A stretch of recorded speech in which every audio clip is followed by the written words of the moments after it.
Sanibonani nginibingelele nginamukele le channel emaswidi Minda Production. Umphambi kwakho ngiqolisa mfana kadlo muzala phansi le enkandla emahlathi amnyama lapho ke engikhona. Saphindeke sabonana, saphindeke sadibana, singasaqali ke njalo ukudibana. Udaba ke sihlangene ngalo ke namhlanje inkulumo ke evezwe ke ubaba uShwi mantombazana lapha na ke kwi channel ke yenhlaka production. Kwi channel ke dume kakhulu ke kwezomaskandi, i channel dume kakhulu ke endabeni ke zakwaZulu, endabeni nje ethinta uMzansi Afrika. Inhlaka production ke siyazela lapho kakhulukazi namaxhatsha amakhulu emcimbini emikhulu ihlala ikhona, ikhuluma nabaculi abakhulu nabancane.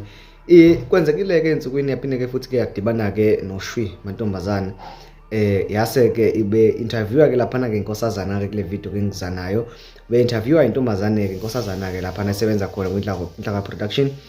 Yambuza ke intombazane ke yathi ke baba uShwi mantombazana, uyabona ukuthi kunesiphithiphithi esenzakalayo la kwaSkandi, ingoma kuhlukanisa unyanga kuningi kuyenzeka, abantu basho lokho yana lokho yake abakuthandayo njengoba sonke ke sazi. Yambuza inkosazana ukuthi baba uShwi, wena uthi yipi ke ingoma ke esihlukanisile nje unyaka ngokwakho ukubona, okanye ingoma ezohlukanisa unyaka? Hayi ke wancikaza kuba uShwi ngoba nani niyazi ukuthi abaculi abaningi ke bamavaka bayasaba ukuphumela obala ngengoma ke abasuke ke bebona ukuthi bafuna ukuthi ihlonise unyaka kumaskandi, kakhulukazi maqhatsha umthandeni noKhuzani.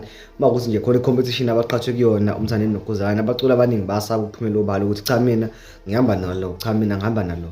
Baba uShwi ke nayo ke wanqikaza ke, hayi kodwa ke wagcina sekhulumele ngomlomo wakhe ke wathi yena cha ingoma esihlonisele unyaka ngokwakhe ayisadinga nokuthi ivotelwe, ayisadinge lutho ekamthandeni igcokwamelisha lena ke ethi ke iParis ehamba ke nolwa Ndlunkulu. Kule video namhlanje ke ngizokubonisa ke ngizokuzwisa okanye ngithi nje ngizokuzwisa ubaba uShwi mantombazane ke esholo yena ukuthi cha ingoma esihlonisile ke unyaka ekamthandeni ke igcokama elisha. Ngicela ukuthi ngikukhumbuze ukuthi ke iTop 10 ukhozi FM sahamba kanjani. Evikini lokuqala ingoma iyabo number 1 ekamthandeni igcokwamelisha, ekaKhuzani yabo number 2, bese kuthi ke iplan ekaThukuzini yabo number 3.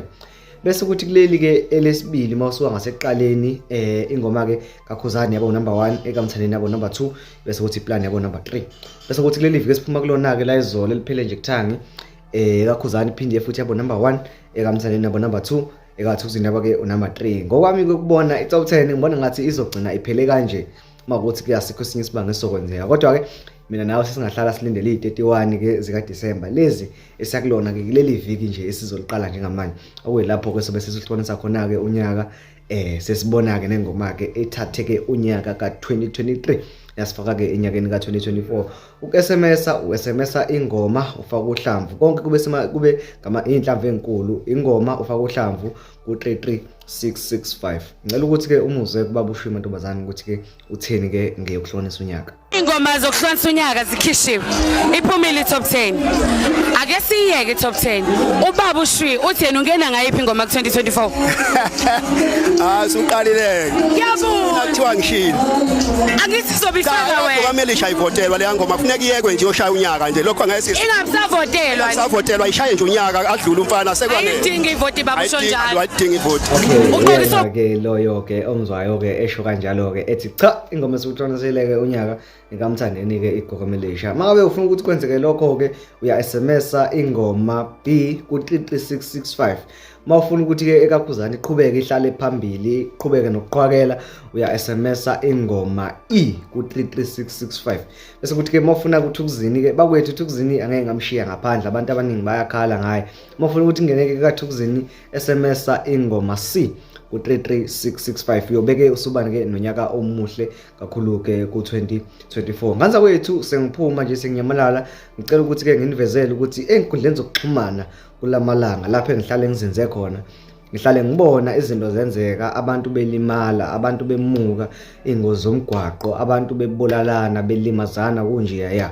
Engakutshela khona njengamanje ukuthi wena mafuna ukuphepha ungene enyakeni ka2024 ungena inkinga, ungenasibazi, ukuyinakekela, uhlala ekhaya, uqhelelane nokuhamba emgaqweni izizathu singekho, uvesana uphume nje uthi hayi uthi ngiphume ngijike eThekwini.